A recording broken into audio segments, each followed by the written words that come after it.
یہ وہ امت ہے جن کے لیے دعائیں کی گئی. میرے آقا روح فدا صلی اللہ علیہ وآلہ وسلم نے بڑی دعائیں کی.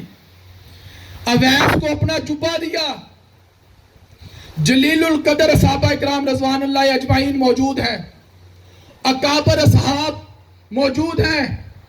میرے آقا روح فدا صلی اللہ علیہ وسلم اپنا جبہ اطہر مولا کائنات علی المرتضیٰ اور حضرت عمر فاروق رضی اللہ تعالی عنہما کو دے کر فرماتے ہیں وہ جنگل میں ایک دیوانہ رہتا ہے, اس کے دل میں میرے عشق کی آوی چل رہی ہے. اے عمر اے علی, جب کبھی زندگی میں اس کے ساتھ ملاقات ہو تم اس کے پاس جانا, یہ میرا جبہ اس کو دینا اور کہنا کہ تیرا حبیب تجھے سلام کہتا تھا اور اپنی امت کے لیے مغفرت کی دعاؤں کی جو ہے وہ کہہ رہے تھے کہ دعاؤں کرو, اس امت کی مغفرت کی دعائیں کریں. آج وہ وقت ہے کہ ہمارے پاس امتیوں کے پاس ان کا ذکر کرنے کی جو ہے وہ وقت نہیں اور توفیق نہیں. ہر چیز ہم نے توفیق پہ ڈال دیا. نماز پڑھیں گے اللہ توفیق دے گا. جوانیاں ضائع ہو رہی ہیں, بچپنے ضائع ہو رہے ہیں, بڑھاپے جو ہیں وہ ذلیل ہو گئے ہیں. حضرت عمر رضی اللہ تعالیٰ عنہ کی مجلس لگی, آپ واز فرما رہے ہیں, ایک بزرگ کاسا لے کر اور لاٹھی لے کر ایسے جھک کر جو ہے وہ جا رہا ہے. آپ نے فرمایا لوگوں اس کو دیکھو, یہ وہ ہے جس نے اپنی جوانی ضائع کر دی, اللہ نے اس کے بڑھاپے کو ضائع کر دیا. ان عمرہ ہی فیما افنا ہو, ان شباب ہی فیما ابلا ہو. ان جوانیوں کا, شباب کا, حسن کا, مال و دولت کا, ذرائع کا, اثر اور رسوخ کا اللہ نے تجھے پوچھنا ہے. بتا اس دنیا میں کیا کر کے آیا, بتا تیرے سامنے حق اور باطل کی باتیں ہوتی تھی تو کس طرف گیا. تو میرے حسین کی حسینیت میں مرا کہ تو یزیدیوں کا ساتھ دیتا رہا. تو کوفے والا بنا تھا کہ تو زہیر بن الکین بنا تھا. تو کوفے والا بنا تھا کہ تو حبیب ابن مظاہر بنا تھا. بتا تو لشکر اعداء کے ساتھ رہنے والا تھا کہ تو حر کی تقلید میں آیا تھا. وہ حر جس کے پاس دین کا کوئی علم نہیں تھا. میرے آقا, میرے مولا, شہزادہ کونین سیدنا امام حسین علیہ السلام کی محبت اس کے دل میں تھی. اس محبت نے اس کے سارے علم کو جو ہے کمی کو پورا کر دیا, دین کے سارے علم کی کمی کو پورا کر دیا. اور شام سے پہلے جو صبح صادق دوزخ کے دہانے پر کھڑا تھا, لشکر اعداء کی طرف سے آیا تھا, ابن زیاد کا جری سپاہی تھا, شمر بن جوشن کی طرف سے آیا تھا, جو خولی کی طرف سے آیا تھا. لیکن شام سے پہلے وہ حر میرے آقا سیدی مولائی امام علی مقام مصحف اولیاء سید الشہداء مرفوع الشہداء مشفوع الشہداء امام ربانی مصحف اولیاء شہزادہ کونین سیدنا امام حسین علیہ السلام کی بارگاہ میں پیش ہوا. کہتا میں اپنی جان کا نذرانہ آپ کے قدموں میں دے دوں گا, میں اپنی جان آپ پر قربان کر دوں گا. پھر اس نے جان قربان کر دی. اللہ نے شام سے پہلے ساقی کوثر کی گود میں بٹھا دیا. اس کے پاس بہت ساری نمازیں نہیں تھی, اس کے پاس بے شمار سجدے نہیں تھے, اس کے پاس حج زکات صدقات کی کثرت نہیں تھی. وہ ایک سادہ بندہ تھا, وہ ایک پینڈو آدمی تھا, لیکن اس کا مقدر جو ہے اس کے کام آ گیا.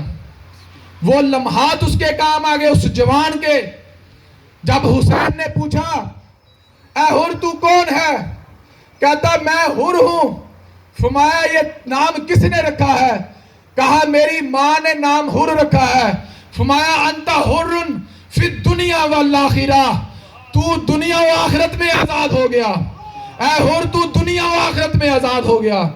اور ساقی کوثر کی گود میں بیٹھا. فرمایا حر کی یہ محبت اسے حوض کوثر پہ لے جائے گی.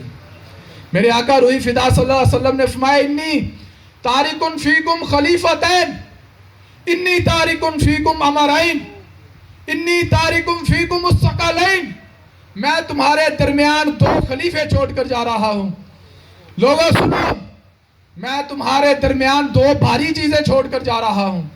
پھر سنو, میں تمہارے درمیان دو اللہ کے امر چھوڑ کر جا رہا ہوں. کتاب اللہ حبل ممدود ما بین السماء والارض او ما بین السماء والارض. وہ اللہ کی کتاب ہے, ان دونوں میں سے ایک اللہ کی کتاب ہے جو زمین و آسمان کے درمیان معلق ہے, یا یہ کہ وہ زمین سے لے کر آسمان تک پھیلی ہوئی ہے. وہ حبل ممدود ہے, وہ اللہ کی رسی ہے. لوگوں اس قرآن کا دامن نہ چھوڑنا.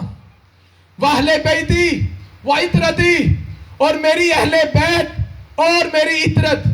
وَإِنَّهُمَا لَن يَفْتَرَقَا حَتَّى يَرِدَ عَلَى الْحَوْضِ, اور ان دونوں کا ساتھ پکڑ کر رکھنا, ان دونوں کا دامن پکڑ کر رکھنا, ان کا دامن چھوٹنے نہ پائے یہاں تک کہ میری اہل بیت اور قرآن حوض کوثر پر اکٹھے ہو جائیں گے. یہ قرآن تمہیں حوض کوثر تک لے جائے گا. میرے آقا کی اہل بیت ہمیں حوض کوثر تک لے جائے گی.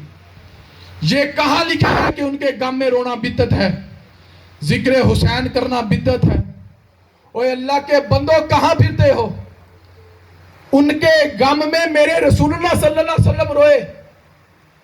آپ صلی اللہ علیہ وسلم رویا کرتے تھے. فاطمہ, سیدہ فاطمہ کے گھر آ کر فرمایا کرتے تھے, فاطمہ میرے حسین کو رلایا نہ کر, اس کا رونا مجھ سے دیکھا نہیں جاتا. کیوں؟ پتا تھا کہ میرے حسین نے بڑا رونا ہے. وہ وقت آنے والا ہے. ام الفضل بنت حارث رضی اللہ تعالیٰ عنہ فرماتی ہیں کہ یا رسول اللہ صلی اللہ علیہ وسلم, میں نے ایک خواب دیکھا.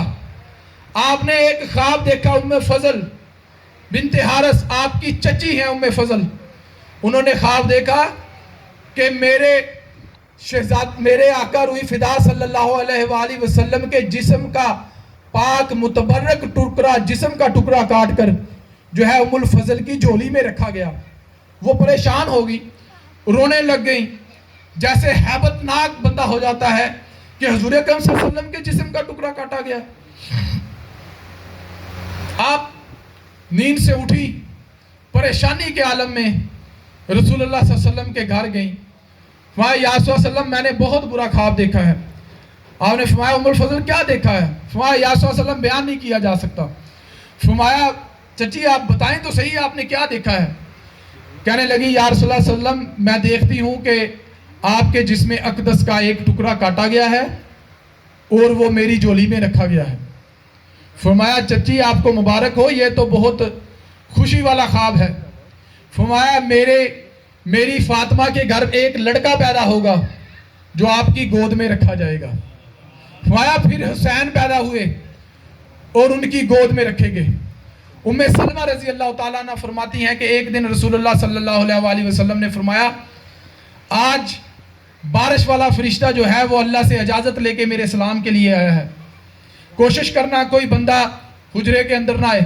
ام المومنین ام سلمہ رضی اللہ تعالیٰ عنہ باہر پہرے پر بیٹھ جاتی ہیں. حسین بچپنے میں ہیں, لڑکھڑاتے ہوئے, کھیلتے ہوئے, ٹکیلیاں کرتے ہوئے آنکھ بچا کر گزر گئے. اندر جا کے جب دیکھا تو فرشتہ آپ صلی اللہ علیہ وسلم کی خدمت میں حاضر ہے اور کچھ باتیں ہو رہی ہیں. میرے آقا نے جب دیکھا کہ حسین آ گئے, ان کو اپنے زانو مبارک پر بٹھا لیا. ام فضل نے محسوس کیا کوئی بچہ گزر گیا ہے آنکھ چرا کر.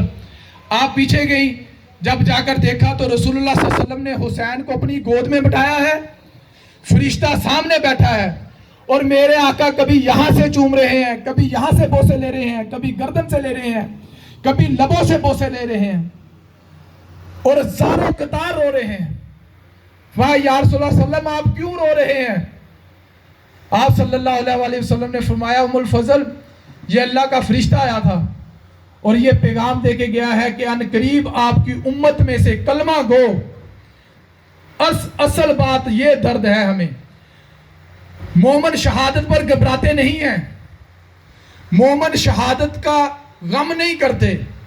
شہادت تو مومنوں کے لیے مزدہ جاں فضا ہوتی ہے, لیکن غم یہ ہے, پمالی حرمت کا غم ہے. غم یہ ہے کہ وہ ساقی کوثر کے نواسے جن کو رسول اللہ صلی اللہ علیہ وسلم ان کی زبان کو چوسا کرتے تھے, جن لبوں کو رسول اللہ صلی اللہ علیہ وسلم چوسا کرتے تھے ان لبوں پر چھڑیاں ماری گئیں. ابن زیاد نے ان لبوں پر چھڑیاں ماری. خولی نے اس گردن کو کاٹا جس گردن کو میرے آقا روح فدا صلی اللہ علیہ وسلم بوسا گیا کرتے تھے. وہ گردن جو بوسا گاہ رسول تھی اس گردن کو کاٹا گیا. وہ جو کل کائنات کو پانی بانٹتے ہیں نہر فرات کا پانی ان پر بند کیا گیا. غم یہ ہے کہ وہ کلمہ بھی پڑھتے تھے, وہ جمعے بھی پڑھتے تھے, وہ نمازیں بھی پڑھتے تھے, اور منادی کرنے والا اعلان کرتا تھا نماز میں جلدی کرو حسین کا قتل کرنا ہے. نعوذ باللہ. یہ نمازیں کسی کام نہیں آنی, یہ سجدے منہ پہ مارے جانے. اللہ دی قسم رسول اللہ صلی اللہ علیہ وسلم نے فرمایا کوئی بندہ ساری زندگی حتیم تھے کعبے کا غلاف پکڑ کے حتیم کے قریب مقام ابراہیم کے پاس کھڑا ہو کے صوم و صلات کا پابند ہو, ساری زندگی وہاں گزار دے, اگر اس کے دل میں میرے حسین کی محبت نہیں, اگر اس کے دل میں میرے علی کی محبت نہیں, اگر اس کے دل میں میری فاطمہ کی محبت نہیں, اگر اس کے دل میں میرے حسنین کریمین کی محبت نہیں, اس کی نمازیں اس کے منہ پہ مار دی جائیں گی, اس کا کعبے جانا اس کے منہ پہ مار دیا جائے گا. آج ہر کوئی ان کو چھوڑ کر, ان پنج تنوں کو چھوڑ کر جو ہے وہ اپنی اپنی جنت کی تلاش میں پھر رہے ہیں. ام سلمہ میں کیوں نہ رہوں, اللہ کا فرشتہ یہ مٹی لے کر آیا ہے, وادی طف کی ہے, یہ وادی کربلا کی مٹی ہے جو میرے پاس لے کر آیا ہے. اور روایت کی گئی, راویوں نے لکھا, ابن عباس رضی اللہ تعالیٰ عنہ نے لکھا کہ پھر 61 ہجری میں جب واقعہ کربلا ہوا, وہ مٹی جو رسول اللہ صلی اللہ علیہ وسلم کو جبریل دے کر گئے تھے وہ شیشی میں ڈال دی تھی آپ نے, اور آپ نے فرمایا تھا ام سلمہ اور متعدد لوگوں کو مخاطب کر کے فرمایا جب یہ مٹی خون میں تبدیل ہو جانا سمجھ جا میرا حسین شہید ہو گیا. اور پھر 10 محرم کے دن وہ مٹی خون میں تبدیل ہو گئی تھی. ان کی محبت سیکھو جو